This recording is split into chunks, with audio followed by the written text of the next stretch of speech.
Segundou com mais um Ideias de Segunda. Toda segunda-feira uma série de novas ideias de segunda categoria por aqui. Segundou, Isa.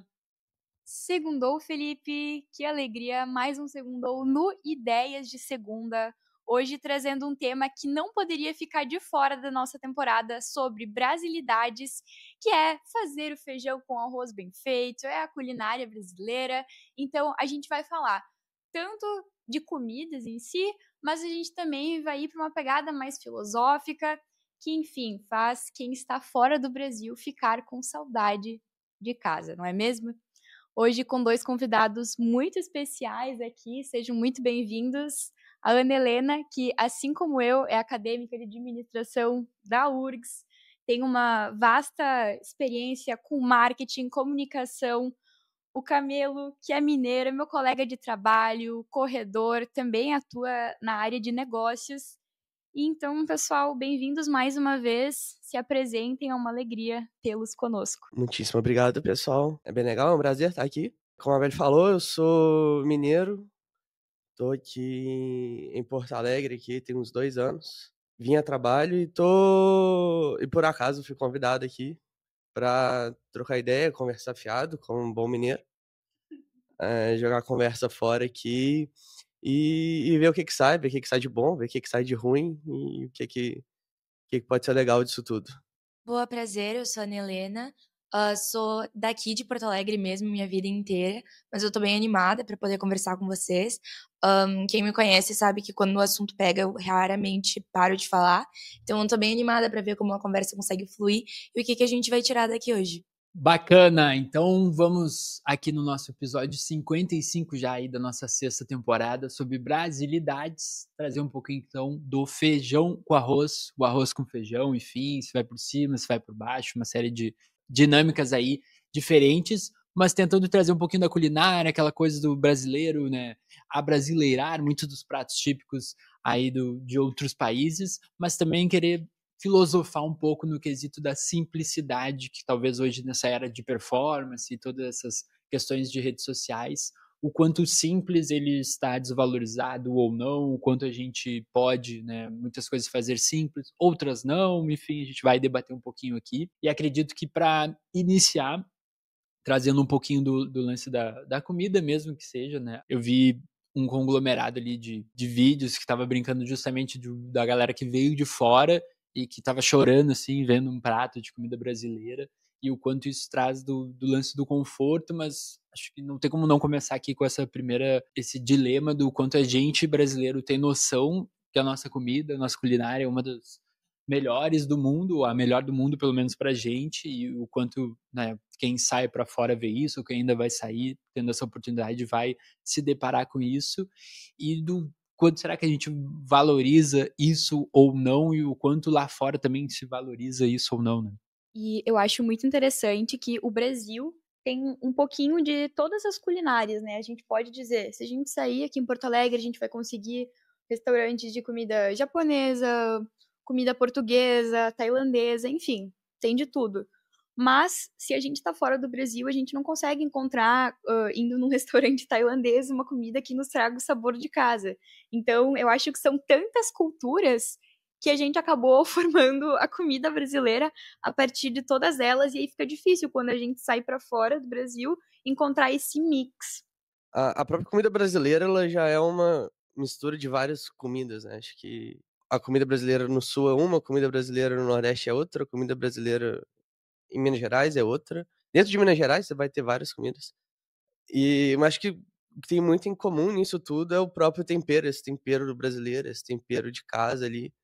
Acho que é exatamente por ter absorvido tanta coisa de tantos lugares diferentes, conseguiu ter muita amostra, conseguiu pegar muito do que é bom dessas amostras ali, dessa maneira de fazer, e essa valorização na hora de cozinhar e na hora de comer mesmo, a valorização do momento da refeição. Acho que para o brasileiro é diferente para fora muita gente não almoça, às vezes lancha, e o brasileiro ele almoça, então acho que a comida brasileira ela é bem valorizada muito pela valorização da refeição de fato, né.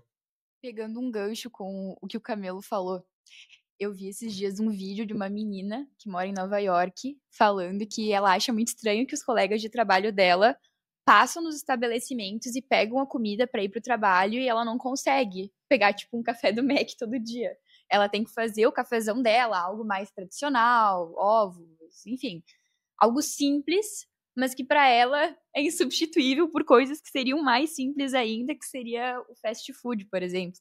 Acho muito curioso. Não, mas isso que o Camelo falou sobre Brasil ter muita diferença entre a comida interna, acho que vem muito do Brasil ser um dos maiores países em questão de espaço, né? Então acaba que muita diferença que a gente teria culturalmente em países europeus, a gente encontra dentro do nosso país, porque a gente tem uma magnitude muito grande, que daí acaba tendo essa diferenciação. Mas outro ponto é realmente que daí falaram, a gente valoriza muito mais a alimentação, que é o momento de parar, descansar e, se eu não me engano, a gente vê o almoço muito mais do que o café da manhã, muito porque ele é o momento que tu pausa no meio do dia e pode só descansar, conversar. É um momento que todo mundo anseia um pouco porque tu acaba é um mini momento de confraternização, ao meu ver. Pelo menos no meu dia, eu fico contando um pouco as horas pro almoço, porque eu sei que é o momento que eu vou encontrar meus amigos, que a gente vai ficar conversando, a gente vai desabafar, e daí depois a gente vai passar na tarde e vai ficar trabalhando. Enquanto a noite é um momento mais família para mim. Então, acho que isso também é uma coisa que muda um pouco sobre o espaço que tá cada um, o momento de vida que tá, no lugar que tá, que a gente consegue ter essas trocas. E aí, nessas da valorização do almoço, né? Hoje em dia tá muito viralizado aquele. Agora não vou lembrar o nome, mas do casal do marido ali que fica fazendo a marmita pro namorado ali. E aí viralizou porque ele faz uma marmita absurda, assim, para ele levar pro trabalho e almoçar. E aí o que pegou muito é que todo mundo comenta assim: caraca, eu não ia conseguir de ansiedade esperar o almoço para comer as marmitas que eles estão fazendo, né? Tem um outro vídeo também que viralizou, eles estão, acho que no ônibus, é um casal de amigos, de colegas ali de trabalho, eles estão no ônibus, e aí acho que ele comenta que fez estrogonofe, que tá levando lasanha para eles. E aí ela começa a chorar de emoção que eles iam almoçar isso, que ia ter um almoço muito bom, assim, no caso, que é o estrogonofe, que até a gente pode trazer disso, que eu acho que não é brasileiro, mas ficou, enfim, o quanto estrogonofe é uma comida que, pelo menos que eu saiba, a galera paga muito pau aqui, tipo, estrogonofe, ou de repente se tem no RU, ou algum restaurante que vai ter estrogonofe, meu Deus, é estrogonofe, é muito valorizado assim. Trazendo uma outra, eu vi uma palestra ali do Drauzio Varela no Festival Fronteiras, ele trouxe em relação, acho que um ponto, já entrando um pouco para filosofia, lógico, talvez isso tudo que a gente fale em relação a valorizar o almoço, comida, não tem como não citar aqui, óbvio, ideias a ideia é que a gente seja otimista, tudo, mas é óbvio deixar claro e salientar, né, que é óbvio o Brasil é um país que passa muita fome, talvez por isso justamente a gente valorize tanto o fato de ter essa comida. E aí o Drauzio Varela estava falando sobre a história do mundo, ela ser baseada justamente na história da fome. Então sempre existe, a gente não é a primeira geração que vive no mundo e sempre foi sobre buscar comida. E aí o nosso drive evolutivo ele seria sobre buscar comida, comer e quando tem comida disponível, comer o máximo possível que tem. Isso imaginando lá, né, o pessoal nas cavernas lá no início. E aí quando come o máximo que tem, você se resguardar para poupar energia para ir caçar de novo atrás dessa comida. E esse que seria o nosso drive evolutivo a ponto de hoje, por que a gente está mais sedentário ou coisas do tipo, porque a gente come a mais do que deveria muitas vezes, vai lá no buffet livre ou fica ansioso, sei lá, começa a comer e às vezes nem não tá mais, nem é mais necessário, assim, mas é muito também desse drive evolutivo, de quando tem comida, tem que comer o máximo possível, porque pode ser que não tenha mais, e depois, né, o cestear, ficar jogado, enfim, ou ter essa dificuldade, de repente, até quando não tá cheio, mas, vou fazer um exercício e ter essa preguiça justamente pelo drive evolutivo do nosso corpo entender que não, agora guarda essa energia para buscar comida. E aí o que me veio de comentar também em relação a o quanto, pelo menos em cidade grande, aqui no Brasil, ter esse lance do tempo inteiro, independente se para almoçar, mas o comércio está aberto, mas às vezes no interior ou até em outros países existe meio que uma mini tradição ali de, meio-dia às 2, tá tudo fechado, porque a galera vai almoçar, vai tirar uma soneca. Existe também hoje os estudos que dar uma dormidinha de até, no máximo, ali meia hora, que aí você não entra num sono profundo nem nada do tipo, pós-almoço é saudável, assim, até bom para criatividade, enfim. Então, tem lugares, não sei na realidade, mas empregos talvez que tenham isso, mas tem cidades ou regiões que têm essa tradição, que cultivam isso, né? Eu consigo ver o que tu falou sobre o painel do Drauzio Varela, ter falado sobre as coisas se basearem na busca pela comida, e é muito interessante fazer um comparativo de Porto Alegre com o interior, porque em Porto Alegre eu sinto que é uma cidade mais funcionalista, que tem tudo aberto a todo tempo e tu pode fazer a qualquer hora. Se tu, às 4 da manhã, quiser pedir um X, tu vai encontrar algum X aberto. No interior, não. Tem as pausas muito bem definidas, e eu acho que o pessoal aprecia mais esse horário de almoço, porque tem essa cultura mais enraizada. Parece que a cidade não se pauta apenas no trabalho e em ser produtivo, mas ela se pauta mais ainda nas nuances do dia a dia do que uma cidade grande. Fazendo um paralelo, né, agora, com o lance de as pessoas vão comer mais porque não sabem quando vão comer de novo. Eu sinto que no interior, quanto mais no interior tu vai, tá, foi pra uma cidade pequena, mas aí tu foi pro interior daquela cidade pequena, a pessoa que vai estar lá te esperando, que tu vai visitar, vai te fazer comer muito. E eu tenho algumas tias que moram no interior do interior, e elas sempre me fazem comer bastante quando eu vou na casa delas. Acho que muito por essa cultura de, quando será a próxima refeição? Não sabemos, então vamos comer mais ainda.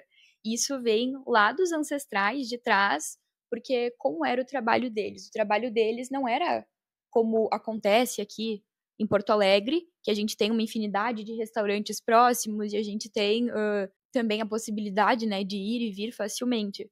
Lá eles caminhavam quilômetros até chegar numa lavoura e o trabalho era feito o dia todo nessa lavoura. Então, eu acho que vem daí essa cultura de valorizar mais a refeição e de comer mais, porque uma vez que tu está em uma lavoura é difícil tu chegar num restaurante próximo, porque restaurante era só no centro, e se tu levava alguma coisa, era um lanchinho que tu tinha que carregar por quilômetros. Aí era tudo muito contado, né, nesse sentido. Pensar um pouco para trás, assim, é bem interessante você pensar nessa época que tinha essas famílias muito grandes, né, com 8, 10, 12 filhos, você tinha aquele mesão, uma sala gigante, uma mesa imensa, e todo mundo assentava, e até essas famílias bem tradicionais, né, só comia, depois todo mundo assentasse na mesa e juntasse, estivesse junto. E apesar de todo o contexto ali, tem essa parte bem legal ali dessa de novo, essa valorização do pessoal tá ali, porque era o momento que o pessoal pausava e tava todo mundo junto. Você juntar, poxa, imagina, né, você tem 10 filhos, mais o pai, mais a mãe. Então, assim, você conseguir juntar 14 pessoas numa mesa é um momento de parar e valorizar, sabe? E bom, e aí é legal que as pessoas crescem, né? E aí vira adulto, fica mais velho e tal, e aí vira a sua tia ali do interior e tal, a tia avó, que aí você chega e tem aquele, te recebe com uma mesa posta, assim, posso falar bem de lá de Minas, assim, que você tem. Pô, tem gente que você chega, o tempo inteiro você tem uma mesa posta, 24 horas. Aí, que fique ali uns biscoitinhos e tal, um café ali que passou, e aí chega uma hora de uma refeição, uma hora do almoço, uma hora do lanche, uma hora de jantar, dá uma renovada ali no que tá ali, mas você tem sempre ali uma mesa posta, assim, sabe? E acho que vem de trás mesmo ali, de ter esse momento ali que, poxa, conseguiu juntar aquele tanto de gente. E apesar de dinâmicas diferentes, eu acho que era um momento de pausa mesmo ali, não tinha tanto uma dinamicidade igual tem hoje em dia, mas acho que ainda assim era um momento de pausa, esse momento de reunião, então era um momento legal, e é muito legal quando você chega e a pessoa fica lá te oferecendo, pô, te oferece um biscoitinho, te oferece um café, aí você come, você tá cheio, aí ela oferece, não quer mais um pouco não, sabe? E aí você aceita e você vai comendo, e se deixar fica, entendeu? Acho bem legal. Não, isso que vocês estavam falando, pra mim, no fim do dia, tipo, só passou um pouco o afeto que a alimentação tem. Então, voltando um pouco, tipo, quinta-feira, eu passei acho que 2 horas preparando um almoço para um grupo de amigos meus que vieram. Foram 11 bocas que eu tive que alimentar, e era aquele, assim, eu me matando em cima do fogão, mas era aquele que, quando, tipo, veio todo mundo e tava todo em volta da mesa, fazia sentido, e ainda muito disso de, lá antigamente eram 12 pessoas, na minha casa não tem 12 cadeiras assim sobrando só pra eu receber pessoas. É eu, meu pai, minha mãe, minha irmã, e uma cadeira a mais pra minha avó e outra pro namorado da minha irmã. E daí, de resto, foi a gente puxando, assim, coisas para as pessoas poderem sentar. Então, é um momento que, pelo menos quando tem esses encontros de amigos meus em casa, eu gosto de, tipo, alimentar, porque eu sei que no fim do dia, tipo, a pessoa tá vendo o meu afeto, porque a comida tu não faz da noite pro dia, assim, né? Meio que tu faz, mas leva um tempo. Então, também quando tem momentos que, tipo, eu não pude estar presente em aniversário com os amigos meus, eu chamo a pessoa e eu sento e eu preparo uma comida e a gente fica comendo. Normalmente acaba sendo os doces, que o pessoal gosta muito dos doces que eu faço, mas acaba sendo um momento que volta um pouco no que eu vejo. A base de tudo é o afeto, assim, é o carinho que tu tem. Então, quando tu tá indo comer, tu só não tá comendo por necessidade, porque acabou que na nossa evolução a gente transformou isso em um momento. Não é mais um fato, mas é uma ocasião, assim. Me veio aqui de pensar, aí se alguém souber daqui ou de repente quem tá ouvindo, até das configurações, enquanto o Camelo falava ali em relação à mesa sempre 24 horas posta, que eu achei muito legal. E eu comecei a imaginar aqui como que é a configuração dessas casas em termos de mesa e de comida. Então vocês falaram um pouquinho desde a mesona antigamente, agora X cadeiras, mas a mesa de jantar, que seria a mesa principal na sala, mas na cozinha sempre tem a mesa secundária, ou a mesinha aquela, que talvez seria essas a 24 horas posta, mas a mini mesinha na cozinha. E o quanto isso é brasileiro ou não, e eu acredito que sim, porque existe a cozinha americana, que se chama, e que muitas vezes a gente até acaba fazendo, ou faz uma reforma justamente para vamos colocar uma cozinha americana, que seria essa segunda mesinha, né, que é o fazer meio que um balcãozinho ali mais altinho, as cadeiras altas, e aí talvez isso tire a necessidade dessa segunda mesa, tudo, e o porquê que a gente americaniza a cozinha, no caso, você vai ter que fazer reforma, tudo. Enquanto tu falava sobre ter uma mesa de jantar e uma mesa secundária na cozinha, me veio que agora tá muito em alta, né? Fazer uma cozinha americana e às vezes quando a gente faz pensando na estética, a gente esquece da cultura. Então, como é importante quando a gente vai projetar a nossa cozinha, tá indo para a área de arquitetura, a gente pensar no que a gente espera dela. Será que se eu colocar uma cozinha americana e tiver uma ilha e aí uma bancada para comer, eu não vou sentir falta dessa mesa onde todo mundo possa sentar? Lá em casa a gente fez uma reforma há um tempo e como é que era, como é que as coisas estavam postas? A cozinha tinha sido projetada com uma bancada para comer e a mesa de jantar era deslocada. Então acabava que a gente nunca usava a sala de jantar, porque às vezes a minha mãe ainda ficava na cozinha terminando os pratos e a gente queria ficar perto dela. E aí a gente usava a mesinha e não usava então nem a bancada, nem a mesa de jantar. E o que a gente fez? A gente reformou e colocou tudo no mesmo ambiente. A mesa de jantar no mesmo lugar que a cozinha, e aí a bancada virou então essa mesinha de apoio. A partir dessa reforma, a gente começou a comer juntos e a gente começou a valorizar algo que até então nos tinha sido tirado com aquilo que a arquiteta tinha projetado. Então, é interessante a gente reconhecer o valor da deposição das coisas no nosso ambiente, estar alinhado com o que a gente espera que ele nos traga. Tem uma quebra também, né? O tempo vai passando, vão tendo quebras na maneira como as pessoas, famílias se portam. Então, eu falei dos mesões antigos e tal, mas agora são famílias menores, menos gente. Antes, às vezes, você tinha nessa família de 14 pessoas, às vezes não era nem a mãe que cozinhava, tinha ali 2, 3 pessoas na cozinha ali, dependendo do tamanho da família que for. E hoje, menos gente, né? Sua mãe cozinhando pra você, sua irmã, seu pai. É um outro ritmo. Às vezes ele tinha um tempo maior para almoço, às vezes tem um tempo menor. E é legal como é que faz esse jogo, né? Então, tipo, acho que veio uma primeira ideia do americano, que era o balcão, mas o balcão não funcionava, porque não conseguia ficar com sua família. Mas, apesar disso, conseguiu dar seu jeito, né? Um pouco americanizado, mas um pouco abrasileirado, que foi fazer uma reforma e trazer todo mundo para o mesmo espaço, que eu acho que eu que gosto muito de estar junto quando tá cozinhando. Apesar de eu não ser uma pessoa boa pra cozinhar, eu gosto muito quando tem alguém cozinhando e ficar com a pessoa e conversando, e que eu parto os cogumelos enquanto a pessoa faz a comida de verdade, fico só partindo cogumelo ali. Você ter esse jogo ali que todo mundo consegue ficar na cozinha, né, que aí, tipo, o momento da refeição, ele não começa quando todo mundo assenta na mesa, mas ele começa quando você começa a cozinhar.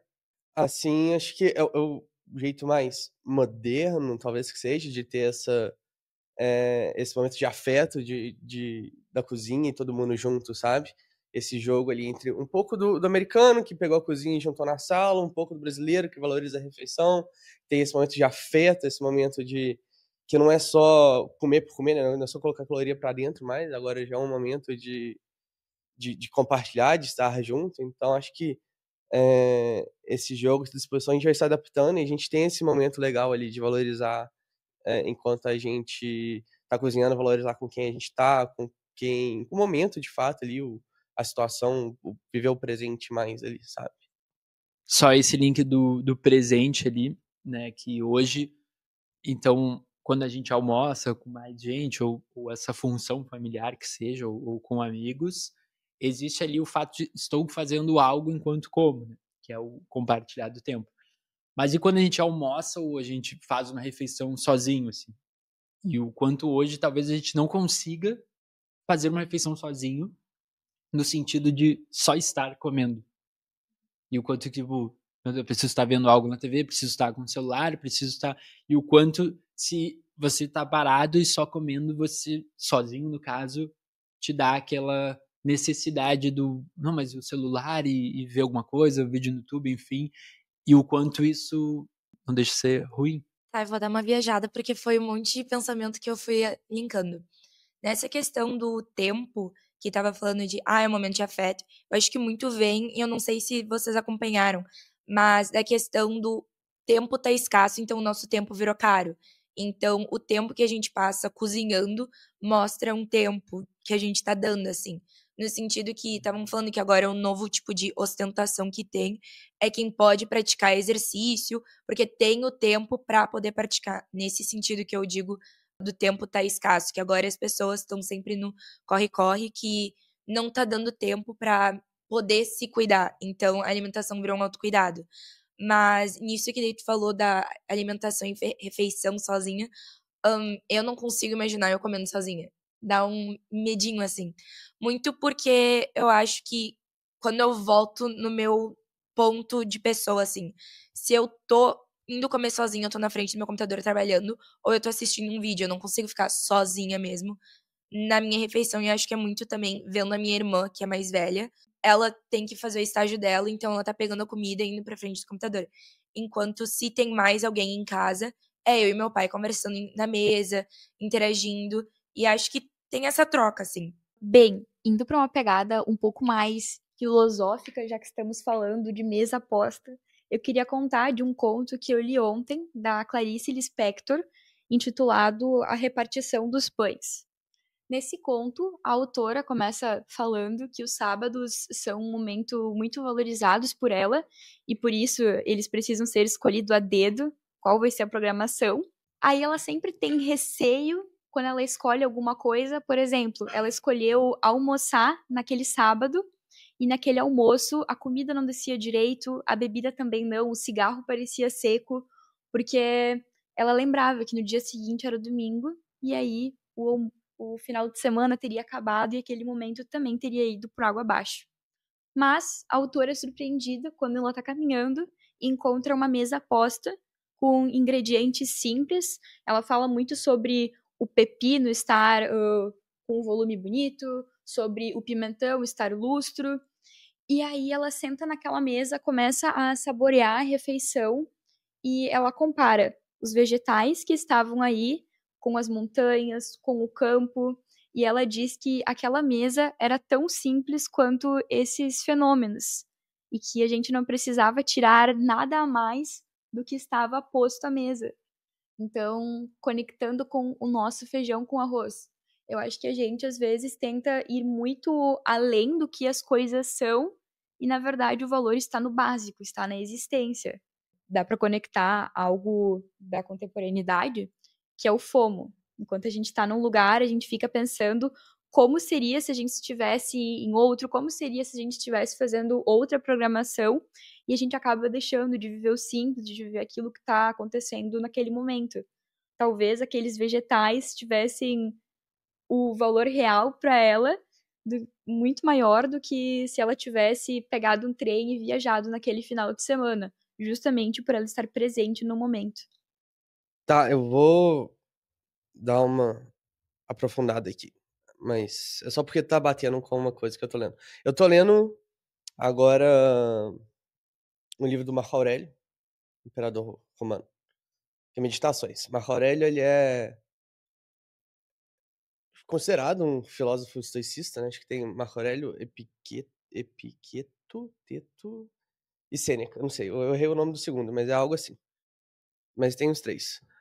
Marco Aurélio é mais... Ele é o terceiro cronologicamente, então ele mais absorveu dos dois ali e conseguiu aplicar muito bem. Como é imperador romano, ele teve uma boa educação e conseguiu absorver muito do estoicismo. Ele era um cara bem inteligente.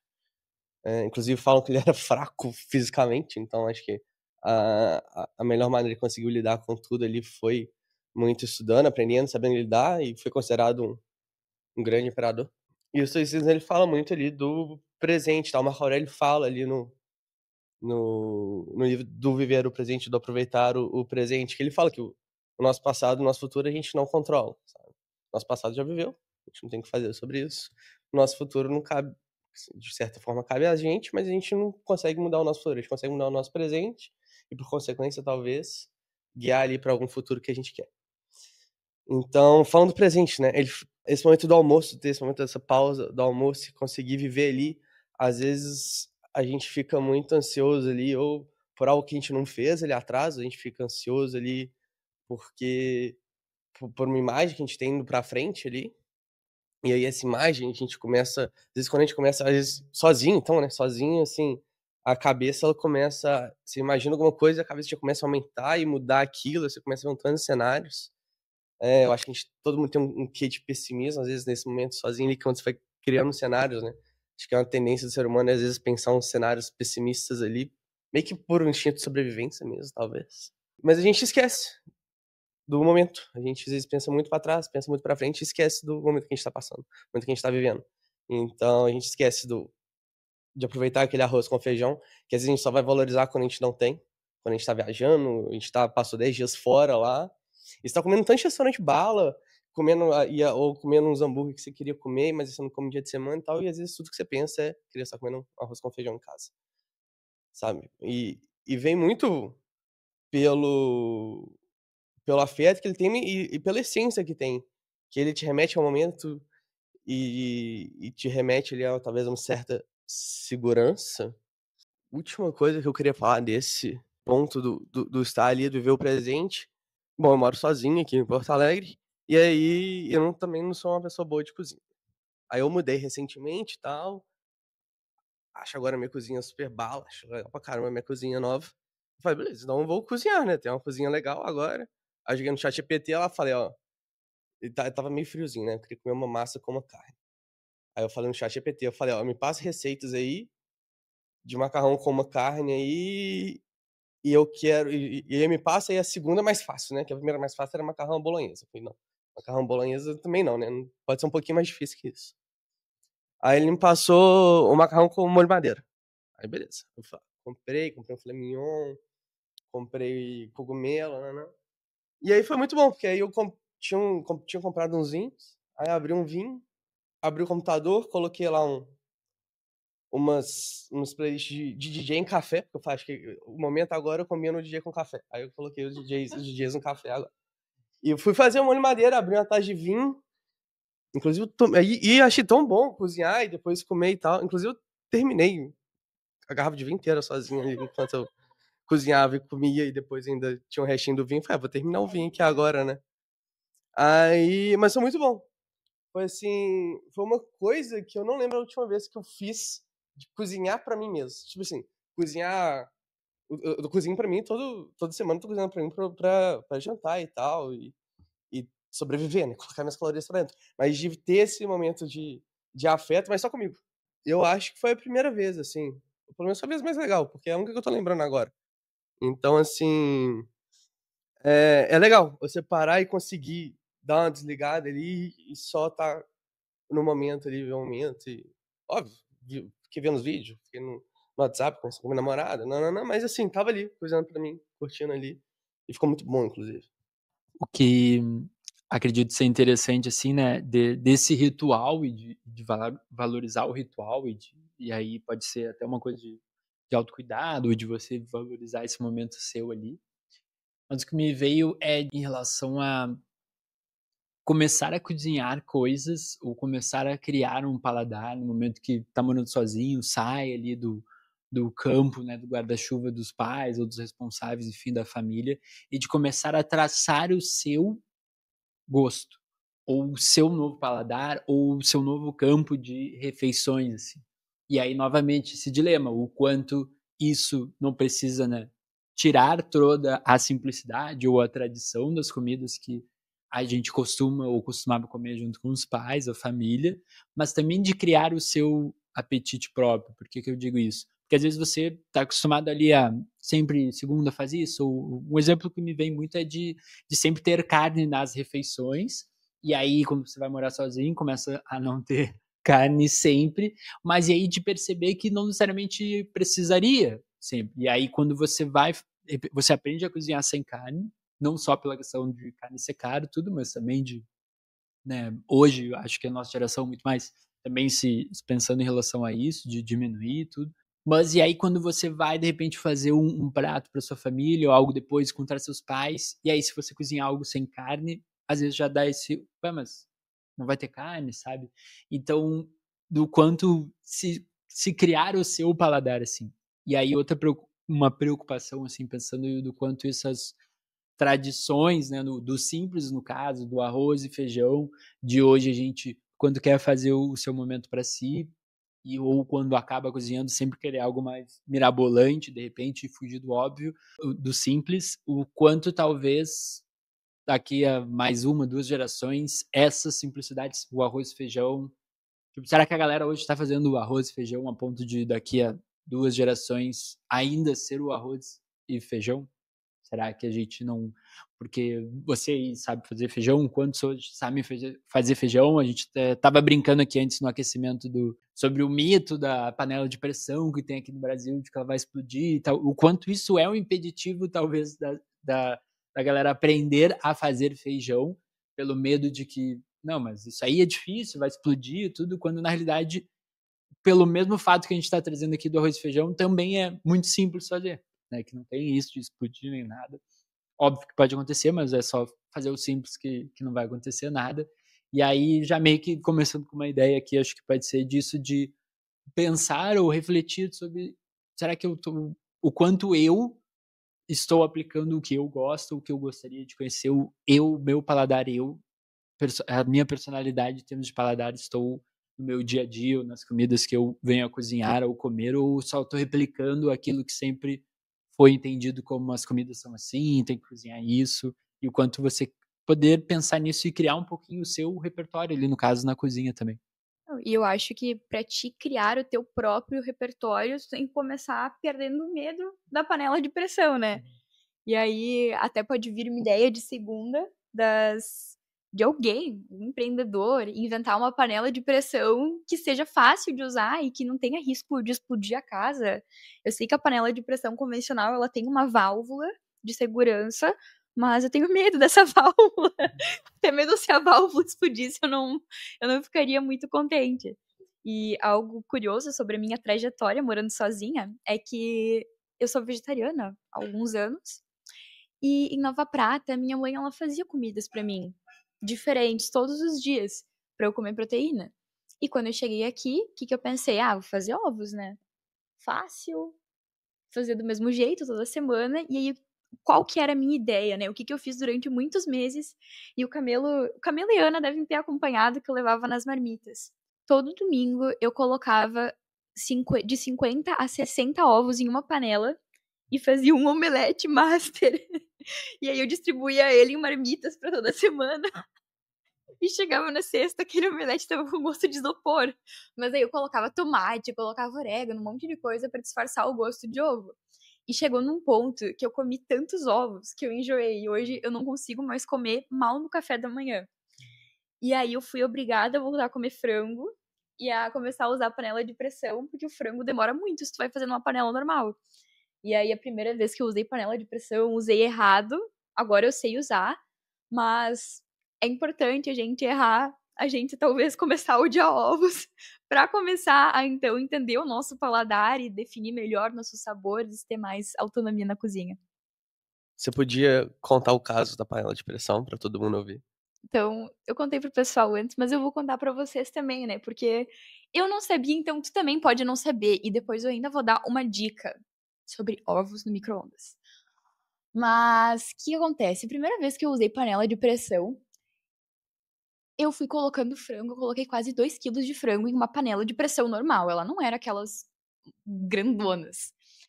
Quase enchi ela, cobri de água, como a minha mãe falou, coloquei. Vi que demorou pra pegar pressão, não deu, não bateu com os tempos que ela tinha me passado. Mas aí, tranquilo. Depois eu fui contar isso pra minha mãe e eu reclamei que não deu pra colocar 2 quilos de frango na panela, né? Poxa, eu vou ter que fazer em 2 vezes o frango pra semana toda. Aí ela, guria, tu tá maluca? Tu tem que encher a panela de pressão 1/3. E aí eu não sabia, né? Então eu descobri que eu posso fazer estourando 1 quilo de frango. Não posso ter a ideia de colocar 2, poderia ter explodido a casa. E eu só descobri depois que eu de fato usei a panela de pressão. E a dica extra que eu ia dar pra vocês é sobre ovos no micro-ondas. Um dia, eu acho que vocês não sabem, talvez a Ana saiba, porque eu tava muito transtornada no dia. Eu fui aquecer ovos que eu tinha cozido, porque eu não consigo mais comer em omelete, como vocês sabem. Aqueci por 1 minuto, tirei do micro-ondas, fui cortar o ovo no meio. Quando eu fui cortar aquele ovo cozido, ele explodiu. Explodiu na minha cara, na cozinha toda. Eu tava perfumada, minha roupa ficou com cheiro de ovo. E foi uma explosão, gente. Queimou a minha garganta. Tipo, fez. Mas tudo isso pra falar, não coloquem ovos no micro-ondas. E coloquem 1/3 do que vocês vão consumir na panela de pressão. Você falou do medo que a gente tem com a panela de pressão, mas realmente eu não sei o porquê desse medo. Assim, óbvio, todo mundo tem medo da panela explodir, né? Mas assim, vocês têm alguma ideia, algum chute ali do porquê que a gente cria esse medo e cria esse paradigma da panela de pressão aí, de que se eu tentar usar, eu vou estar correndo o mesmo risco de morte de eu tentar colocar a mão num cabo de energia, sabe? Vocês têm alguma ideia de por que existe isso aí? Minha mãe. Família. Pois é, eu ia falar que tava pensando aqui em relação à família mesmo, talvez os pais fazendo e aí comentarem para cuidar, enfim, não sei sim, mas isso se passa até um post que eu vi ali, no mesmo do que eu comentei, daquela página, o Gringo Dicionários, que também trazia dos brasileiros chorando, comendo um prato de comida brasileira. Era, tipo, Premonição, um filme, e aí comparando Premonição no Brasil, era uma panela de pressão fervendo, assim, a milhão, sabe? Então já tem o que comprova a teoria para trazer aqui em relação a esse medo da panela de pressão, né? Aí, uma ideia de segunda que eu queria trazer aqui, só confirmando, mas era de, talvez, já que a gente já falou da carne, a Isa falou ali sobre ser vegetariano, já trouxe sobre comer menos carne, existe um movimento, uma questão sobre a segunda sem carne, né? Que tem muita gente que é adepta, ou mesmo não sendo adepto já conhece, sabe disso, e de repente pode vir a fazer, não corriqueiramente, mas essa segunda vai ser segunda sem carne, enfim. Então isso vem a ocorrer. Eu imaginei da gente ter um dia da semana, então pode ser a terça-feira, que talvez se encaixaria mais ali, já que já pegaram a segunda, quarta-feira tem jogo, então fica complicado, às vezes quinta já nova sexta, final de semana esquece, mas então a terça-feira de ser a terça-feira brasileira, assim, então ser um dia da semana o clássico para ti. Não, terça-feira hoje eu tenho que comer um arroz e feijão, eu tenho que comer uma comida boa no sentido de nutritiva, bem brasileira, tudo, seja no almoço, de repente até de noite, mas de criar isso terça brasileira para garantir de que, principalmente questão de, a gente falou sobre almoçar trabalhando ou fast food, de repente está pela correria, óbvio que acaba acontecendo muito isso, até questão de dinheiro, tudo, né? O investimento hoje, um almoço já não é mais, lembro, época de colégio, sair para almoçar do universo era R$18, um buffet livre e tal, agora não acha por menos de uns 40, talvez 30 e poucos, dependendo do lugar que você tá, né? Então, mas de se politizar de, não, eu preciso me alimentar bem, acho que hoje todo mundo já está tendo uma maior consciência em relação a isso, até muito pela internet também, questão de conteúdo, né, aqueles vídeos de, a galera vai lá no supermercado, começa a tacar terror, destruir todos os produtos que tem ali, mas de entender sobre a necessidade de comer bem, e acho que a comida brasileira é uma top one, aí, a principal em relação a isso, né. Quando tu falou nisso de comida brasileira, só me surgiu um pouco de o que necessariamente é comida brasileira, porque foi um pouco daquilo que a gente tinha comentado, que o Brasil é muito extenso, e quando eu tava em casa, eu comentando com a namorada da minha irmã, a gente tava assim, tá, tem mocotó, a gente não consome isso no nosso dia a dia, o que faz o almoço mesmo do Rio Grande do Sul, que difere dos outros estados. Então, assim, é meio que, acho que o único constante mesmo é o arroz e feijão, que se manteve em tudo. Mas muito isso de que a Belly falou da questão da carne, a gente tem, tipo, praticamente a mesma trajetória nesse sentido. Na mesma época que a gente se conheceu na faculdade, as duas não comiam carne. E daí, em contrário, na minha família, tipo, não estavam facilitando a minha vida. E era eu só comendo arroz e feijão todo dia. Então, era aquele... Eu tava tendo a sustância básica, tipo, um prato muito mais simples, mas que no fim do dia eu tava satisfeita e eu tava vivendo minha vida ao máximo que eu podia, né? Mas agora eu tive que voltar a comer frango também, porque eu tava baixa em vitamina B12. É uma questão de realmente a jornada que a gente vai levando, eu acho que foi um ponto que, assim, a gente bateu muito de frente, que foi uma conexão quase instantânea, mas que mostra que não importa onde tu esteja, normalmente acaba que tá tendo paralelos semelhantes a ti. Então, assim, mais uma ideia mesmo que veio na cabeça. Unidas pelos ovos, pelo frango, pelo feijão com arroz aqui, todos nós, né? E sobre o que tu falou antes, Felipe, da gente ter um dia para comer saudável e de fomentar essa cultura, começando pela comida brasileira. Uma ideia de segunda que eu tinha pensado é o iFood dar início a esse movimento, porque quando a gente pede iFood, se a gente vai pedir um prato que é um pouco mais elaborado, que tem essa pegada brasileira, né, ter o básico e ter os macros que a gente precisa, acaba sendo mais caro. Opções mais baratas tu vai encontrar se tu pedir um Mac, se tu pedir um Jerônimo, enfim. E o iFood está perdendo clientes para estabelecimentos como a Live Up, que faz as marmitas. Aqui na empresa o pessoal está comprando bastante marmitas, tanto da Live Up quanto de outras marcas mais iniciais. Então, porque o iFood não fazer parceria com alguns estabelecimentos, daqui a pouco tu ter o clube iFood, ele te dá cupons, né? Mas daqui a pouco tu tem um clube iFood de marmitas. E aí tu pode receber, talvez não só na terça, mas de segunda a sexta, uma alimentação saudável por um preço um pouco mais justo, assim como a Live Up faz, e tu poder comer uma comida saborosa, mas que ao mesmo tempo seja simples, que tenha os macros que tu precisa, que tu não fique com a consciência pesada, como tu ficaria se estivesse comendo um hambúrguer, por exemplo. Enquanto você estava falando, eu fui pensando realmente uma boa ideia. De segunda é o iFood de marmita, que é o Live Up já é um iFood de marmita, mas assim, você ter mais esses incentivos, né? Porque a gente falou aqui do ritmo da correria, que hoje é uma outra dinâmica, mas mesmo apesar disso, a gente tem que se alimentar, né? Não tem como não se alimentar, a gente não faz fotossíntese. Então, acho que a melhor maneira de a gente comer bem, e se a gente tem menos tempo, é como é que a gente pode fazer comida, mas fazer comida só que um pouco mais rápido, né? Então, o que dá para eu ter de coisa ali pré-preparadas que eu posso conseguir cozinhar de um jeito mais fácil e também em volume menor, né? Porque às vezes às vezes tem comida que você não consegue fazer. Pô, eu não consigo fazer. Eu até posso fazer frango pra semana inteira. Normalmente eu faço frango que dura 3, 4 dias. Mas o ideal é eu fazer o frango e comer o frango na hora. No dia seguinte fazer o frango, comer o frango na hora. E quais são as melhores maneiras da gente conseguir agilizar esse processo, sabe? Como é que a gente consegue pô, como é que eu consigo garantir que eu vou ter ali uma salada fresca ali, um alface, um tomate ali, todo dia ali, fresco, sabe? Quais são as melhores formas de conseguir ali, poxa, assar uma batata, fazer um arroz e fazer um feijão todo dia ali. Realmente eu pedi ali, juntar o Olive Up com o iFood ali e conseguir fazer um negócio disso, conseguir dar uma escalada nessa ideia para conseguir popularizar para todo mundo. Acho que talvez, né? Talvez pareça ser um bom caminho ali, porque é muito esse embate do tipo, eu tenho pouco tempo, eu vou pedir comida, eu vou pedir um hambúrguer, na terça-feira eu vou comer um hambúrguer, tipo, é foda.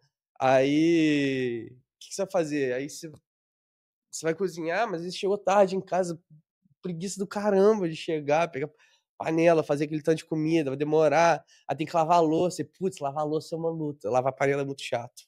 Não tem como. E então, assim, talvez seja um melhor caminho mesmo nessa mistura do Live Up com o iFood. Quando vocês estavam falando isso de marmita e tudo mais, o que eu me lembrei é que eu fico muito tempo no TikTok.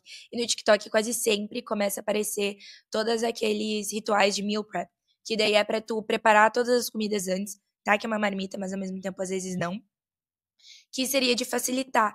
A única receio que às vezes eu fico de tipo, faria, é a questão de que eu não acho as coisas no super. Eu não sei vocês, mas eu não consigo achar. Então, talvez ter isso de facilitar o acesso no super, de tu achar os ingredientes que tu precisa. Então, talvez ali nas revistas que, tipo, o Zafari faz aqui, com os ingredientes, tipo, mostrando onde tá nas seções, pra daí tu conseguir achar, às vezes. Porque, eu não sei vocês, mas tapioca é um treco que eu nunca acho no Zafra, eu tenho que sempre perguntar a alguém. E pra mim é nada intuitivo onde a tapioca fica. Então acho que, tipo, talvez algo assim que poderia facilitar isso, porque acaba que a questão da marmita tem o custo, né? Então, se tu fosse fazer em casa, tu tá diminuindo o custo, que facilita o acesso a outros. E isso é engraçado em relação a não achar onde as coisas estão no supermercado, porque geralmente quando você pergunta, tipo, era algo muito óbvio. Eles dizem, tá ali. E aí você fica, pô, perguntei a nada, assim, né? E tanto das receitas, né? Pensando desde na época que era em televisão, mas hoje, quando a gente acaba vendo mais em redes sociais, tudo, de que começa, é para ser algo simples, mas aí sempre tem lá um ingrediente mirabolante que, como a Ana falou, né? Onde é que eu vou achar isso? Sei lá, molho de caranguejo suíço, um troço aleatório. Caraca, já não vou fazer isso. Aí você passa, assim, sabe? E uma outra ideia de segunda que eu pensei aqui, trazendo um pouco até do que a gente estava falando ali, e existe, não tem aqui no Rio Grande do Sul, mas existe no Rio de Janeiro e em outros estados, meio que uma lei sobre a água da casa. Não sei se você sabe disso, que é meio que uma obrigação ou um dispor assim dos estabelecimentos, dos restaurantes, eles seriam obrigados a te disponibilizar uma água da casa. Então você pode pedir um copo de água, que você é obrigado, o restaurante, a te dar um copo de água, tá? Desde você estar ali consumindo algo no restaurante, tem muita gente que daí faz o hack de ir num buffet livre de sushi tomando água da casa. É isso aí. Pode ser que o restaurante fique meio aqui, mas tá nas regras, tá? Ou de repente você tá passando ali tudo e quer uma água da casa, pode. E aí eu imaginei de fazer uma nova água da casa, mas seria o arroz e feijão da casa. Então, todo estabelecimento, ele ter pelo menos um prato ali do arroz e do feijão, independente do segmento, seja tailandês, não sei o que, mirabolante, mas sempre ter o arroz e feijão ali para caso alguém queira pedir. No caso, não é para dar que nem a água, né?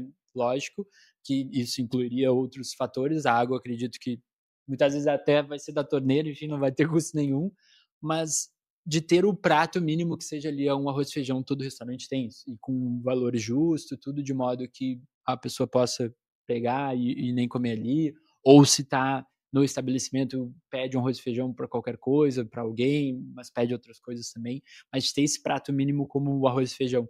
E até acho que foi o prefeito de Florianópolis, ou o governador de Santa Catarina, não sei, mas que criou uma coisa meio assim do prato mínimo nos quiosques das praias, que seria o arroz, se não me engano, o feijão, um peixe, um troço assim, que seria o valor mínimo de 30 e poucos reais.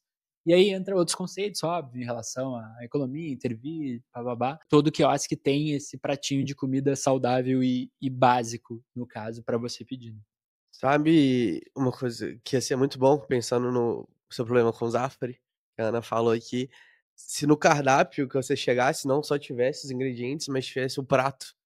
E aí esse prato falasse, esse prato ele vai precisar de arroz, desse molho precisa desse tempero, e aí esse tempero você encontra no corredor 8, e esse aqui você encontra na área de verduras. Ia ser muito bom você chegar e tipo, poxa, você tem ali 12 refeições meio básicas, sem inventar muita moda ali. E aí, pô, você fala, nossa, essa semana aqui eu vou querer fazer um arroz com frango teriyaki. O que eu preciso fazer um frango teriyaki aqui? Vou precisar aqui desse. O frango tá na seção tal, você tem um molho que tá na seção tal, você precisa desses legumes, esses legumes são na seção X. Pô, e aí seria uma mão na roda, né? Você chega lá no supermercado, bate o olho, fala, olha, essa semana eu vou querer comer isso, isso, isso. E já chega e vai ali nas sessões, já pega o carrinho, vai jogando as coisas no carrinho e já sai ali até com quantidade, já sabe até a quantidade, né? E, inclusive, às vezes é muito ruim, porque às vezes eu preciso comprar um tempero, aí eu preciso de manjericão. Aí eu tenho que comprar um ramo de manjericão. Aí, tipo, gasto 3 ramos e perco 70 ramos ali. Paciência. Mas esse é um negócio legal de ter ali no supermercado ali. Os pratinhos ali. Inclusive, o negócio que eu fiz com o ChatGPT pra fazer o molho madeira, eu fiz isso aí. Eu falei, o que eu preciso? Aí, quais são os ingredientes? Eu peguei os ingredientes ali e fui atrás no supermercado ali. Mas eu tive que descobrir qual que era a seção. Tinha coisa ali que eu não conseguia achar tão fácil. Eu acho que foi tu que um dia colocou no chat GPT os ingredientes e aí tu pediu o que tu podia fazer com eles, né? Não, talvez, mas eu sou capaz de fazer isso. Alguém aqui na empresa um dia tava com, sei lá, tinha uns ingredientes muito aleatórios na geladeira, mostarda, arroz, umas coisas assim. E aí pediu pro chat GPT o que poderia fazer com aqueles ingredientes. Aí o chat inventou uma receita e a pessoa fez. Acho que foi a Ana. E aí ela disse que ficou bom até, sabe? Deu pro gasto. Puxando agora um pouco pro lado das marcas, e um pouco pra estratégia de brand, né? Das coisas que eu pensei e que poderiam virar ideias de segunda. A gente pode fazer um paralelo entre marcas que fazem o feijão com arroz bem feito e marcas que tentaram fazer, não sei, daqui a pouco um feijão gourmet e deu errado. De exemplo de marcas que fizeram isso de uma forma positiva, a gente tem a Reserva, que tem no seu branding a frase de que o básico bem feito é revolucionário, e a gente consegue ver isso muito refletido na estratégia da marca. Se a gente pegar também o caso da Ford, a forma com que ela se posiciona na indústria automotiva, sempre trazendo inovações, trazendo possibilidade de tu comprar um carro elétrico, mas ainda mantendo os carros a combustão e mantendo também os carros manuais, que quem é mais entusiasta por carros vai optar por esses modelos mais clássicos, tipo meu pai, minha namorada, enfim, consigo pensar em vários exemplos. Mas, do outro lado da moeda, a gente tem a Jaguar, que tentou fazer um rebranding, tirando combustão da sua linha, inovando na identidade visual e deu errado. Então, a minha ideia de segunda é um rebranding da Jaguar. E aí eu pensei em alguns detalhes, já tô dando de bandeja para a campanha. O que seria?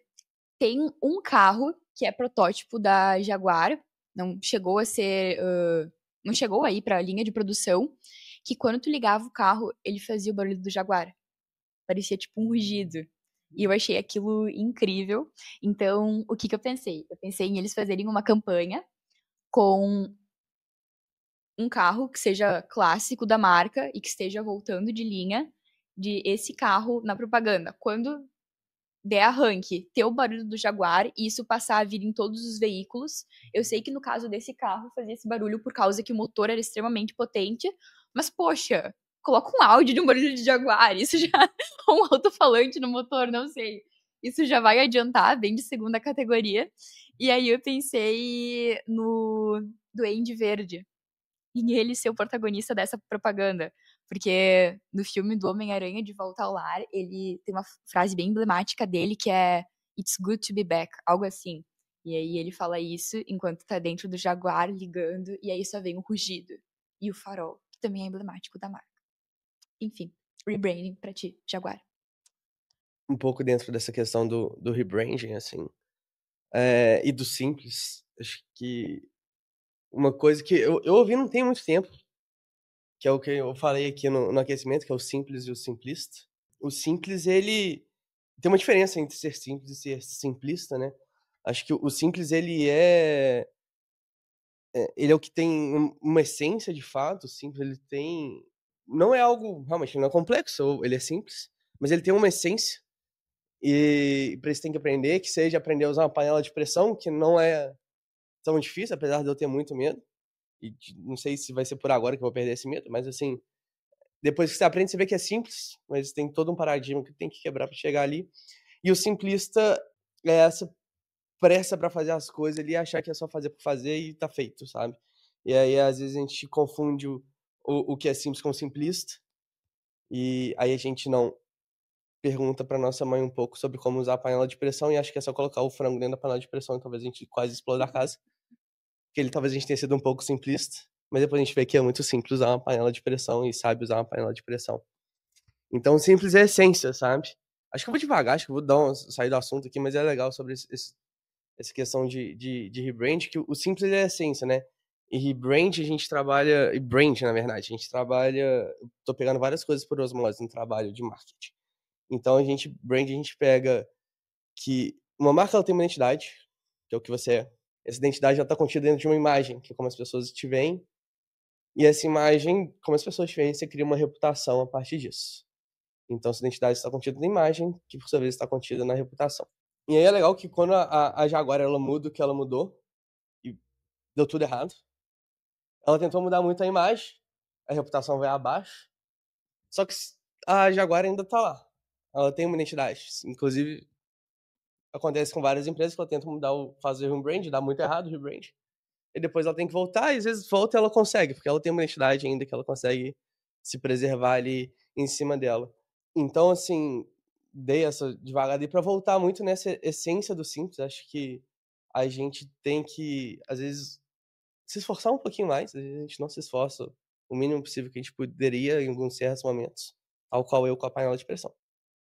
Que é esse momento de entender o básico ali, o porquê daquele negócio, e por que comer arroz com feijão ele é tão bom, né? Porque ele tem uma essência ali, de fato, ali. Tem um porquê, tem esse momento de afeto, que seja tudo que a gente falou mais no começo aqui da gravação. Falta a gente pensar um pouquinho mais por que o simples ele é tão bom, sabe? Às vezes a gente... E não confundir o simples com o simplista de novo. Quando você tava falando isso do branding, tipo, veio 2 fluxos, assim, de raciocínio. Que, número 1, essa questão da identidade acabou conversando muito com a bolsa de iniciação científica que eu faço, que é sobre toda a autoridade moral que as empresas têm sobre os consumidores. Então, representa que a Jaguar, no fim do dia, tipo, não tinha essa autoridade para trocar a imagem deles, que eles estavam muito vinculados a uma coisa, e quando eles mudaram, não teve essa troca de narrativa que conseguiu justificar isso. Mas nessa questão de rebranding, também veio o caso que a iFood quase mudou o nome dela, só que optou não mudar por questão da identidade que elas tinham. Então, o pessoal tava naquele, muda, porque agora é mercado, vende mais coisa do que só comida.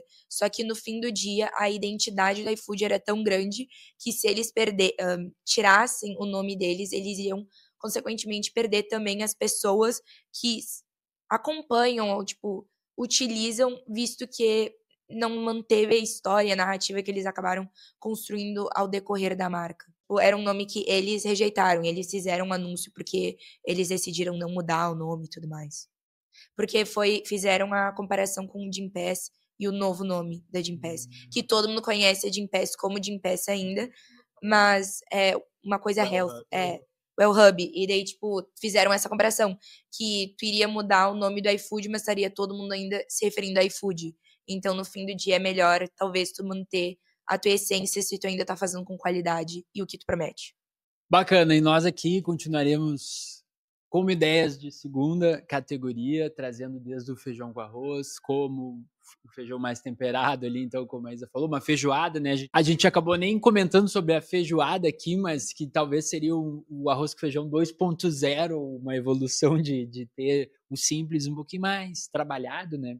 E acredito que é sobre o equilíbrio aqui que a gente trouxe bastante, né? O Gui falou bastante agora até do simples, simplista, mas a gente fazer o básico bem feito, arroz com feijão, mas de vez em quando sim, não precisa ser só isso, fazer um pouco mais. Espero que vocês tenham curtido bastante o episódio. Se vocês tiveram também suas ideias de segunda categoria para fazer o feijão com arroz, comentem aí junto conosco, nos acompanhem também ali nas redes sociais, no TikTok, no Instagram, está em vídeo no YouTube e no Spotify também, com os cortes e os episódios. Galera, muito obrigado aí pela presença de vocês, dei uma palhinha final aí.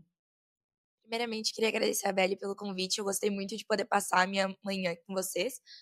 E também é muito bom conversar num assunto que não seria do dia a dia e poder pensar um pouco mais fora da caixa. Então, realmente, muito obrigada pelo convite, por me terem, e também obrigada por ouvirem. Acho que agradecer igualmente pelo convite, por estar aqui, pela conversa. E torcer muito pro iFood pegar a ideia da Belle e começar a vender marmita ali dentro, porque eu acho que ter uma vastidão de marmitas dentro do iFood para pedir seria muito bom. Agradeço vocês novamente, pessoal. Foi muito bom tê-los aqui. Ficou um episódio muito bom. E você de casa, se tiver ideias de segunda, compartilhe conosco. Quem sabe tu pode estar no futuro gravando aqui com a gente, trazendo as tuas ideias também. E é isso, pessoal. Segundou!